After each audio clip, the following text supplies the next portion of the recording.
Carlos Gardel murió el 24 de junio del año 1935. En ese momento, la Argentina estaba envuelta en un gran escándalo, en una gran pelea política que venía desde hace un año alrededor del comercio de carnes con Gran Bretaña y sobre todo del pacto que se había firmado, el pacto de Roca-Runciman, entre Argentina y el Reino Unido para garantizar el comercio de carnes que se había cerrado después de la crisis del 30. El mes de julio del año 35, digamos un mes después de la muerte de Gardel, fue un mes especialmente intenso en este sentido. Empieza una comisión investigadora en el Congreso. Muchos recordarán la película Asesinato en el Senado de la Nación. Se refiere al asesinato de Enzo Bordavere para proteger a Lisandro Latorre, que era el gran fiscal del gobierno de Justo en este tema. Justo estaba, Agustín P. Justo, el presidente, estaba acorralado, y va a ver a un amigo de él, Natalio Botana. Era una figura importantísima del periodismo en aquel momento, dueño del diario Crítica, muy vinculado al gobierno conservador de Justo. Le dice, ¿qué hago? Esta historia está reflejada, está registrada en un libro exquisito que se llama Tras los dientes del perro, que son las memorias del hijo de Botana, de Elvio Botana, Poroto Botana.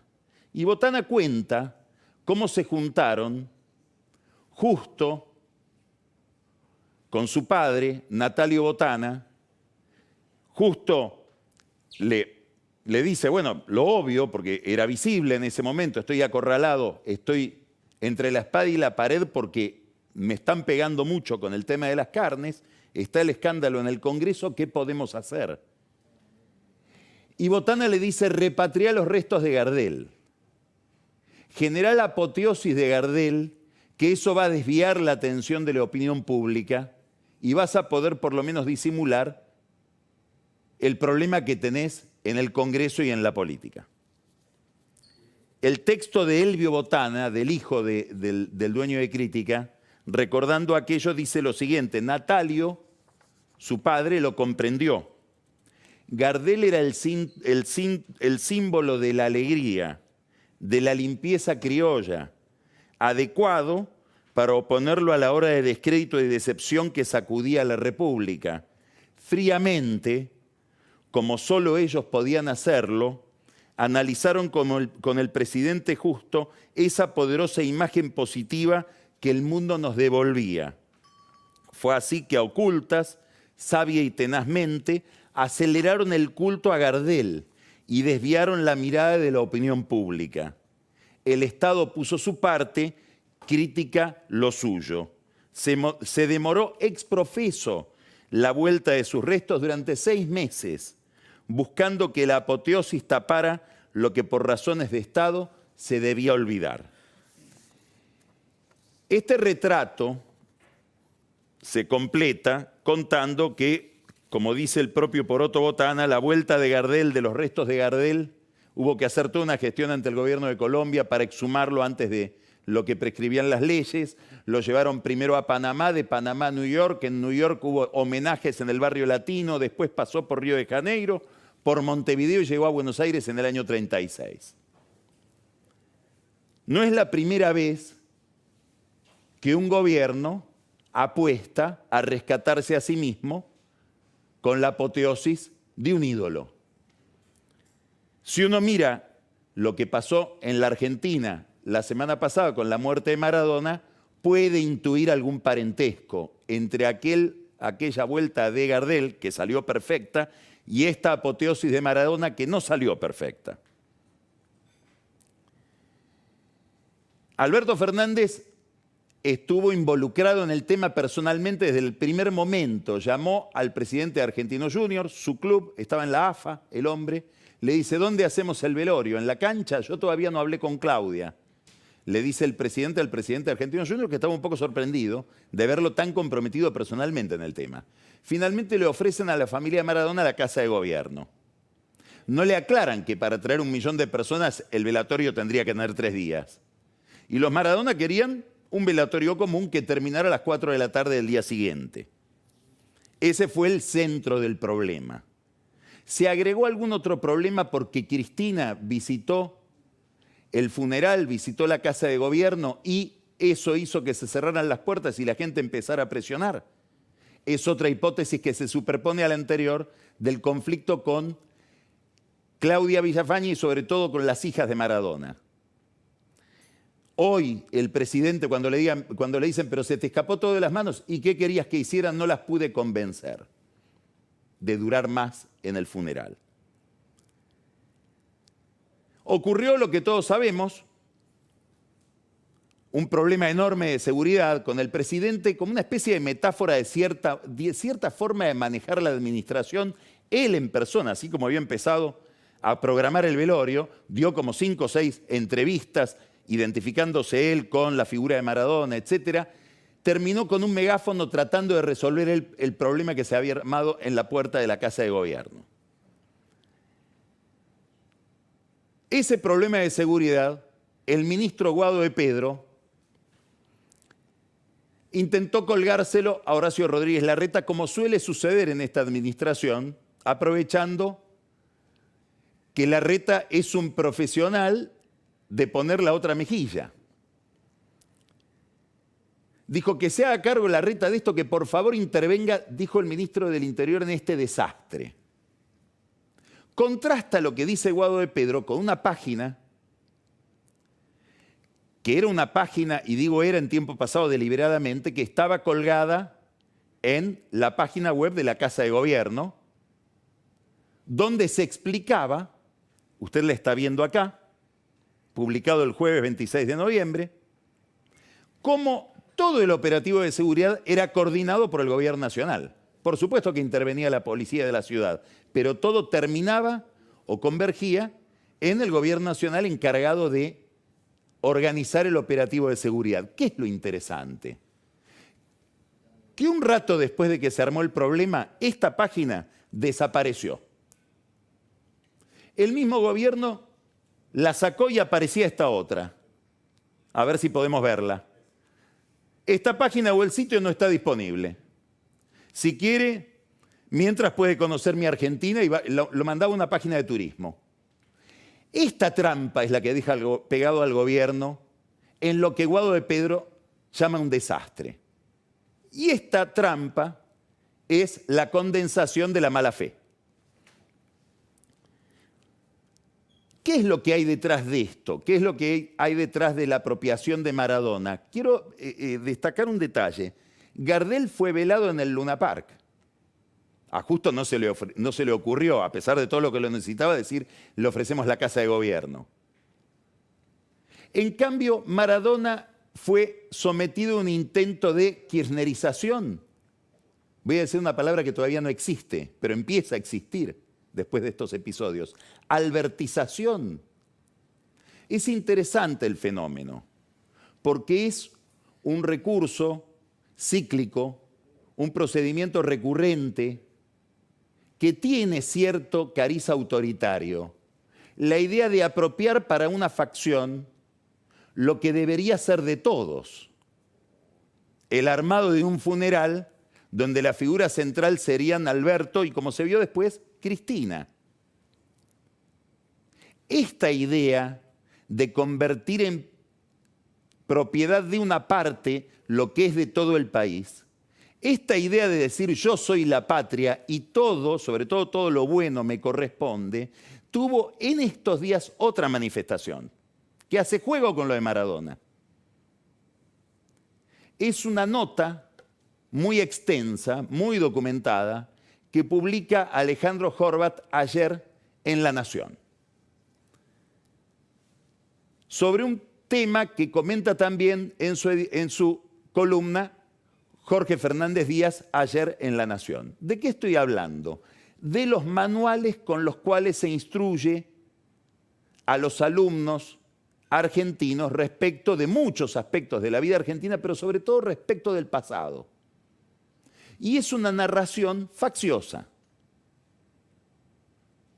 donde se califican positivamente cosas que son muy discutibles y se descalifican cosas que también son muy discutibles.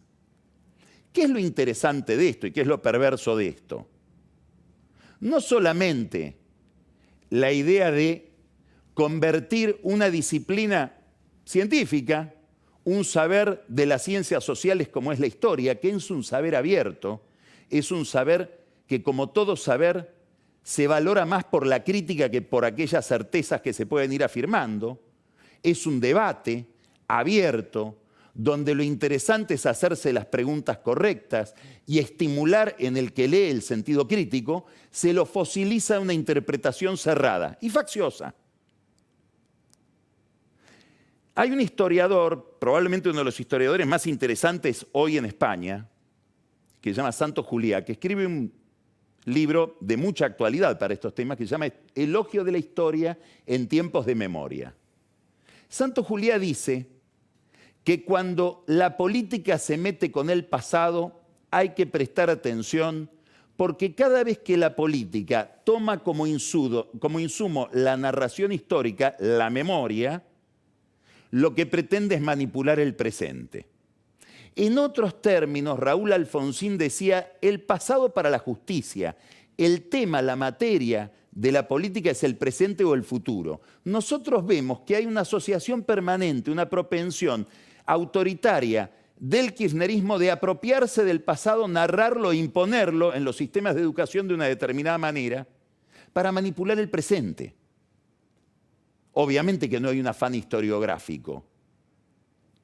Hay un afán de dominar políticamente el presente por el rodeo sobre el pasado.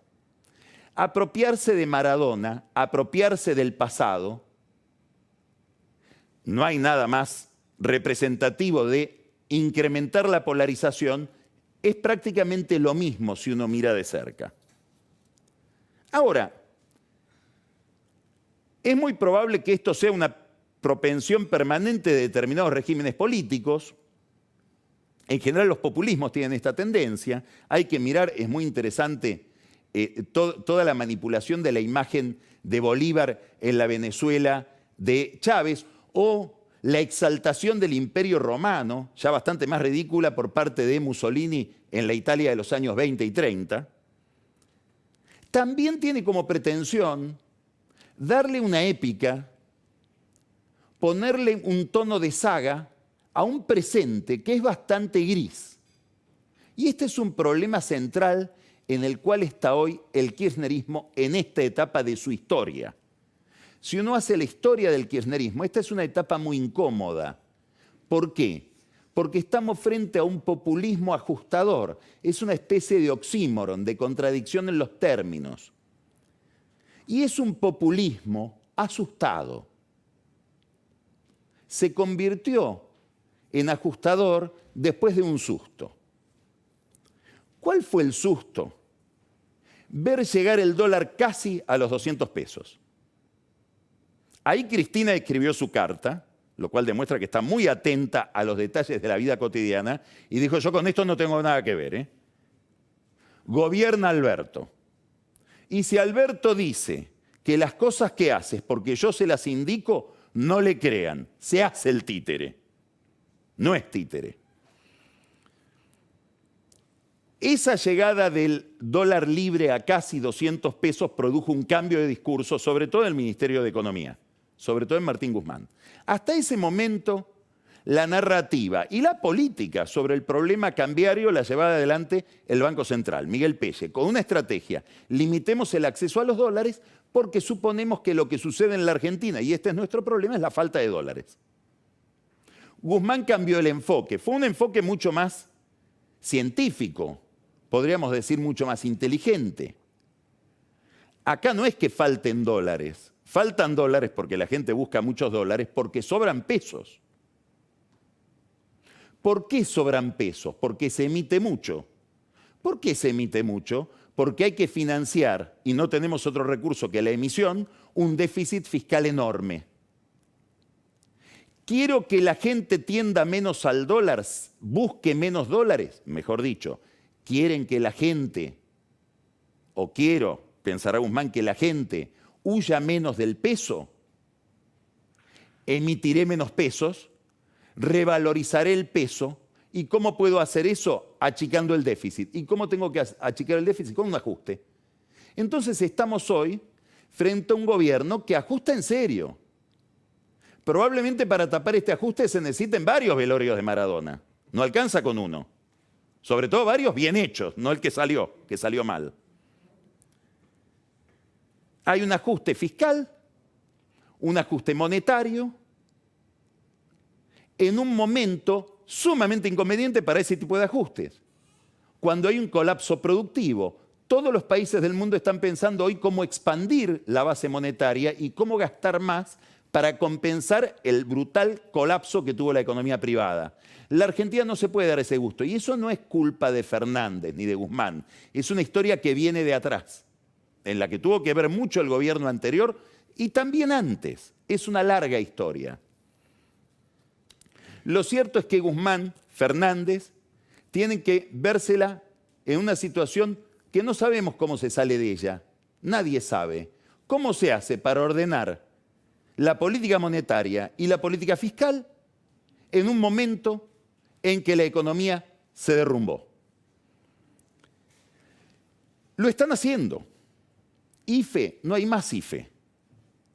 El ingreso familiar extraordinario que nació con la cuarentena, todavía no llegó la vacuna, pero ya el IFE se acabó.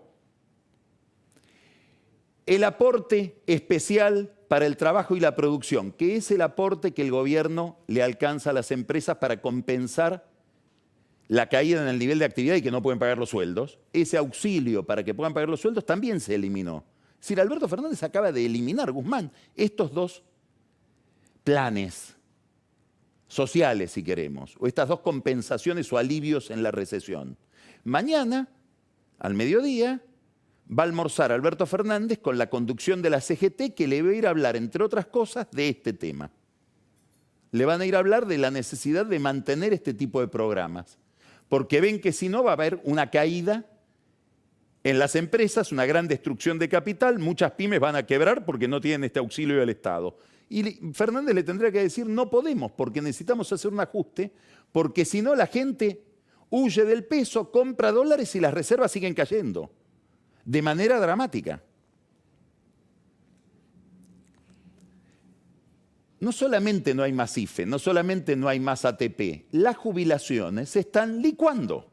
Es decir, a los jubilados les van a recortar los ingresos en términos reales, le van a dar menos plata que la inflación. De hecho, ya hay una fórmula que se cambia, que no contempla la inflación como forma de actualización del haber jubilatorio, pero además hay un 5% de auxilio a los jubilados este año, en diciembre, contra un trimestre donde la inflación va a ser más o menos del 10%. Y nos enteramos por el proyecto de ley que mandaron al Congreso, una trampita parecida a la del gobierno con lo de la seguridad y quién se hacía cargo de la seguridad del velorio de Maradona, nos enteramos por el proyecto de ley, porque en el decreto de Fernández no estaba, que este 5% que van a recibir los jubilados en diciembre se los van a descontar en marzo. Esa cuenta del ajuste de marzo.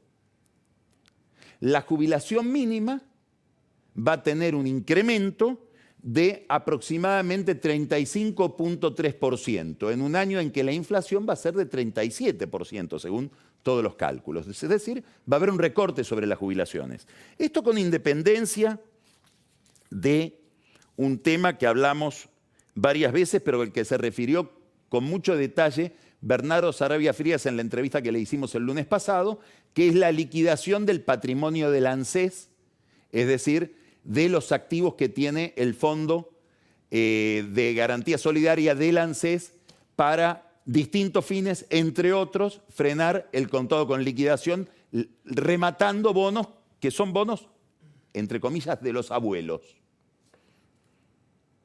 Solo hay un signo de interrogación sobre todo este programa de ajuste, que es ¿Quién le pone el cascabel al gato? ¿A qué me estoy refiriendo? El gran problema contra el que chocan todos los ajustes, con razón, el aumento de tarifas. Macri hizo 1000 ajustes, sobre todo a partir de la corrida cambiaria del 2018, del 25 de abril en adelante. Ahora, si uno va a las encuestas, a mirar por qué la gente cree que Macri era un ajustador, ¿qué le reprocha a la gente al ajuste de Macri? El aumento de tarifas.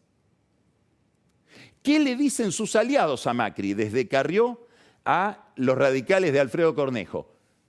Aumentaste las tarifas y mataste a nuestro votante. Si uno mira a América Latina, desde Brasil en la época de Dilma Rousseff hasta los levantamientos contra Piñera, todos tienen que ver con un aumento de tarifas de la luz, de la tarifa del gas o de la tarifa del colectivo. Lo mismo pasó en Ecuador. Es decir, es un cable de altísima tensión. Habrá que ver si Fernández, que anuncia que lo va a tocar, se anima a tocarlo. Subir las tarifas quiere decir bajar los subsidios que se corresponden con ese atraso tarifario. Es un tema fiscal, no es un tema de política energética centralmente. También lo es, obviamente, pero el enfoque es básicamente cómo hacer para subsidiar menos la energía, que es uno de los grandes rubros por los que se va o se produce el agujero fiscal. Las reservas, hay que subrayar esto, caen menos, no es que no caen, pero probablemente estén cayendo a la mitad de lo que caían cuando el dólar estaba por tocar los 200 pesos. Es decir, antes de que girara el argumento de Guzmán. Otro dato, la imagen de Fernández cae como las reservas, pero también cae menos. Y en algunas encuestas hasta tiene una pequeña repuntada. ¿Tiene que ver con la mayor calma económica, sobre todo cambiaria, con el menor estrés que se da en ese campo? ¿O tiene que ver, como le dicen algunos amigos de él, de su intimidad en la Casa Rosada? No, Alberto, en realidad te estás recuperando porque Cristina no te habla. Y en la medida en que la sociedad te ve, o una parte de la sociedad, que es la que adhería a vos y después se retiró, te ve peleado con Cristina, vos te recuperás. Hay algo de suerte en todo esto también, ¿eh? Hay que prestar atención a estos datos, porque son datos que están no cambiando radicalmente, ya no vamos a referir a esto, el panorama o el paisaje que teníamos hace 2 meses o 1 mes y medio, pero lo cambian. China se está recuperando mucho más rápido de lo que se suponía. Esa recuperación de China no solamente es una recuperación que tira para arriba el precio de todas las materias primas que consume en gran dimensión China, sino que además están reponiendo aceleradamente el stock porcino de cerdos, alimentados con soja. Bueno, hoy lo que estamos viendo es que los precios del maíz, del trigo y eminentemente de la soja se están recuperando. Y los cálculos más moderados, los más equilibrados, dicen que la Argentina podría tener unos 5.000 millones de dólares adicionales el año que viene por exportaciones gracias a esta recuperación de las materias primas, que está ligada también, esto dicen los economistas que estudian estos mercados, a la tasa de interés muy baja, igual a 0, que ofrece la Reserva de Estados Unidos, la Reserva Federal. En la medida en que el dólar es un dólar débil, la apuesta de muchos inversores a las commodities hace que suba el precio de las commodities y esto al final beneficia a países como los de América Latina y beneficia centralmente a la Argentina, cuyo gobierno está atado a esa recuperación por vía de las retenciones. Quiere decir que Fernández empieza a recibir algunas nuevas noticias buenas. Le falta la vacuna. ¿Cuándo llega? El miércoles firman con los chinos. Los chinos prometen que entre Navidad y fin de enero va a haber una vacunación más o menos de 5 millones de personas, y así mes a mes. La industria farmacéutica no china está preparando su logística para empezar a repartir vacunas en la región más o menos de aquí a 3 meses. Daría la impresión de que se abre una posibilidad, claro, lentísima, porque la normalidad, en el mejor de los escenarios, según dice, por ejemplo, el CEO de Pfizer, si todo anduviera bien, la normalidad llegaría en el próximo verano, no este que viene, el del 2021-22. Mientras tanto, la economía a media máquina. Más allá de todo esto, el gobierno igual necesita urgente un acuerdo con el fondo, porque las reservas siguen cayendo. Necesitan un acuerdo con el fondo antes de enero. En este contexto de necesidades que se produjo hoy la charla entre Joe Biden y Alberto Fernández.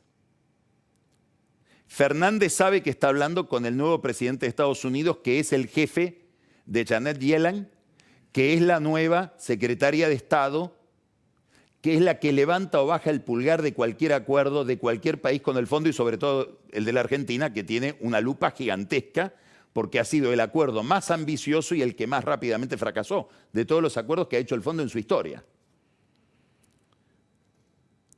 Hablaron de la necesidad de cooperación, le tiró un centro a Alberto Fernández, dice, nosotros teníamos muy poca expectativa de cooperar, de converger con Estados Unidos, ahora se reanima esa expectativa con usted, por suerte se fue Trump, le quiso decir eso, y habló Fernández astutamente de alguien, Jorge Bergoglio. Le habló mucho de Bergoglio. ¿Por qué? Porque Biden es católico, porque Biden perdió un hijo y Bergoglio, igual que el arzobispo de Washington en aquel momento, que hoy está en medio de todo un escándalo por pedofilia, etcétera, estuvieron muy cerca de la familia Biden, pero además porque Biden, junto con John Kerry, el secretario de Estado de Obama, Biden era vicepresidente de Obama, ambos católicos fueron los que tejieron con el Vaticano toda una política para América Latina que incluía la recomposición de relaciones con Cuba, los acuerdos de paz en Colombia y a lo mejor al final del camino algún tipo de transición para Venezuela. Todo esto lo hablamos el lunes pasado. No sabemos si esto se va a reproducir, sobre todo por algo que muchos observan. Biden necesita dentro de 2 años urgentemente ganar la elección de la Florida y cae muy mal, en el sur de la Florida cualquier aproximación a Cuba o a Venezuela. Ahí está el dilema de Biden respecto de América Latina. Se le suma otra ventaja a Fernández en relación con Biden, porque si yo miro a América Latina y sobre todo el cono sur desde Washington, lo veo a Fernández diciendo tenemos un amigo común que es el Papa. Biden aceptó, dijo sí, estuvo muy cerca mío el Papa en malos momentos. Y además tenemos un enemigo en común, que es Bolsonaro. Esto cambió radicalmente desde la elección. Bolsonaro está diciendo, como presidente de Brasil, que la elección de Estados Unidos fue fraudulenta. Es decir, está diciendo que Biden llegó con trampa. Vamos a ver cómo sale Brasil de ese problema. Los diplomáticos brasileños están cruzando los dedos. No sabemos qué hace el canciller de Brasil, que está subordinado a su presidente, como en general son todos los cancilleres. Hoy hubo una conversación, también inédita, entre Alberto Fernández y Bolsonaro, por primera vez pacífica, por primera vez una aproximación donde intervino también Daniel Scioli, el embajador en Brasil. Bueno, el gobierno pone muchas fichas a la política para el acuerdo con el fondo. No son las únicas. Hubo un detalle cuando se anunció quién va a ser la nueva secretaria del Tesoro, Janet Yellen, un detalle que es que Martín Guzmán, el ministro de Economía argentino, emitió un tuit diciendo, adhiero a las felicitaciones de Joseph Stiglitz, su profesor, su jefe en el equipo de investigación que integra Guzmán en la Universidad de Columbia. Uno dice, siendo ministro de un país, necesita, vamos a decirlo en términos muy incorrectos, ir chupado detrás de Stiglitz para felicitar a una colega, que sería Yellen. Claro, debe haber tenido en cuenta Guzmán un detalle, que es que Yellen está casada con un señor, descendiente de suecos, que se llama George Akerlof.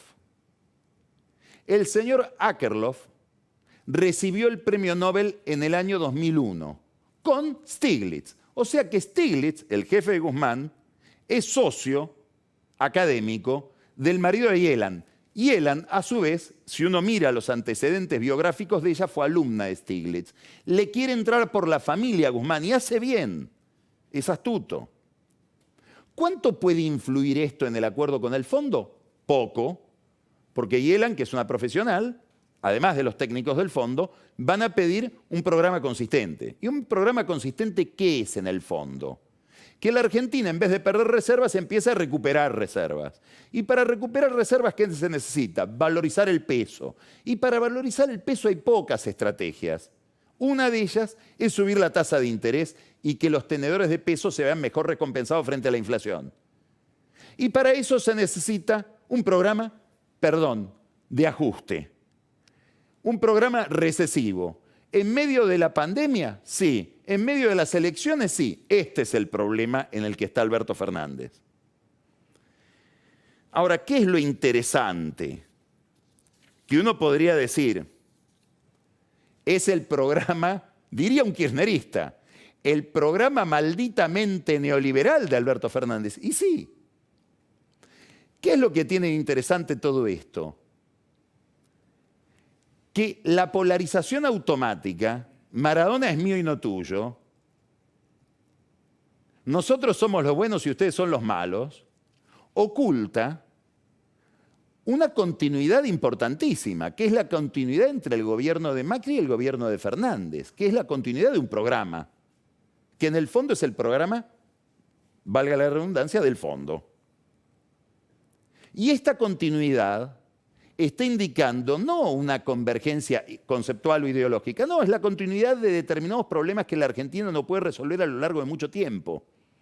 Les recomiendo, si pueden, después que miren un discurso hoy en el Senado de Martín Lustó, donde enumera las cifras, los indicadores económicos de la Argentina de Cristina, y ya estábamos en este problema. Y estamos en este problema desde hace por lo menos 10 años. Si no nos ponemos a hacer la arqueología profunda de los problemas de la economía argentina, algo de eso después vamos a hablar con Jerónimo Frigerio, con el que vamos a hablar de estos temas a escala latinoamericana y también local. Entonces daría la impresión de que esta política económica, que se superpone y es, yo diría, casi solidaria con la política económica de Macri, solo que con un desafío mucho más importante, que es la recesión de la pandemia, haría juego con un acuerdo político. Si hubiera honestidad intelectual, tendrían que converger y decir, sí, la verdad que estamos todos ante el mismo problema y todos más o menos tenemos las mismas herramientas. ¿Eso está en la cabeza de Fernández? En alguna medida sí. ¿Está en la cabeza de Cristina? No. ¿Dónde se nota esta divergencia entre Fernández y Cristina? En la designación del procurador. ¿Ellos difieren en el nombre? No. No creo que Cristina tenga muchos problemas en que sea Rafecas, por más que le llevan otros nombres. Algunos le llevan hasta el nombre de Aníbal Fernández. No, pero el problema no es ese. El problema es si es con 2/3 o es con mayoría absoluta. Es decir, si lo pone uno solo, si el procurador es de una facción o es el procurador de la democracia. Esta es la discusión. Y Cristina, que es inteligentísima, se da cuenta de que si Fernández logra en un tema tan importante desde el punto de vista institucional, pero sobre todo simbólico, nada menos que el jefe de los fiscales, ligado directamente con los problemas de combate a la corrupción, pactarlo con la oposición, el bonsái Fernández le va a crecer. Y no está previsto que Fernández sea un gran líder en el mapa o en la hoja de ruta del kirchnerismo. Fernández tiene que hacer básicamente dos cosas. El ajuste, para eso lo pusieron, centralmente Cristina lo puso para hacer estas cosas que está haciendo, para hacer un acuerdo con el fondo que implica siempre un ajuste. Cosas que ella no está dispuesta a hacer porque no quiere desfigurar su imagen ante la historia. Y una agenda institucional donde lo que vemos todo el tiempo es divergencia. No solamente en la agenda judicial, ella ya dijo que la reforma judicial del gobierno no es una reforma, hasta en el tema del aborto. El gobierno manda una ley para despenalizar el aborto al Congreso y de golpe la vemos a Cristina con un rosario en el pecho. ¿Qué le llevó a Maradona? ¿Qué puso sobre el féretro de Maradona? Un rosario. Si mira bien las fotos, está Cristina con un rosario todo el tiempo. De golpe aparece el rosario. Nadie duda de que es un problema de la fe de Cristina y de Cristina con la religión. Pero curiosamente en el contexto en el que Fernández quiere tratar la ley del aborto. Y hoy hay otra mala noticia para Cristina, que es que la Cámara de Casación voltea la pretensión de declarar inconstitucional la figura del arrepentido. Es una decisión de primera magnitud de la Cámara de Casación. Rechazó el pedido, 2 jueces rechazaron el pedido de inconstitucionalidad de la figura del arrepentido. Esto está en relación directa con la causa de los cuadernos de Centeno, pero va más allá de eso. Las organizaciones de corrupción, cuando un grupo de personas se alía, se organiza para generar un proceso de corrupción y vivir de la corrupción, contemplan que van a ser investigados y no dejan huella. Es muy difícil avanzar por la vía de testimonios escritos en descubrir dónde está la trampa de la corrupción. Obviamente el que planifica la corrupción tiene pensado que puede ser investigado y no deja huellas. Para romper mafias se inventó, y abrió todo un debate en el derecho penal, la idea de que el Estado se pueda aliar con un corrupto. Es una idea complicada. ¿Para qué? Para que ese corrupto cambie algún alivio en la pena y cuente. Cuente lo que nunca vamos a encontrar en los papeles. Cuente aquello a lo que el sistema judicial convencional no puede llegar. Esa es una institución clave en países con mucha corrupción. Una institución riesgosa que puede ser manipulada, pero clave en los países con mucha corrupción. Así se desbarató, por ejemplo, la tangente en Italia. Esto es lo que se acaba de convalidar felizmente en la Argentina. El acuerdo entre Cristina y Alberto tenía 2 capítulos. Un capítulo económico, un capítulo penal. Tenés que hacer el ajuste, tenés que resolverme mis problemas en la justicia. Alberto va cumpliendo solamente el primero.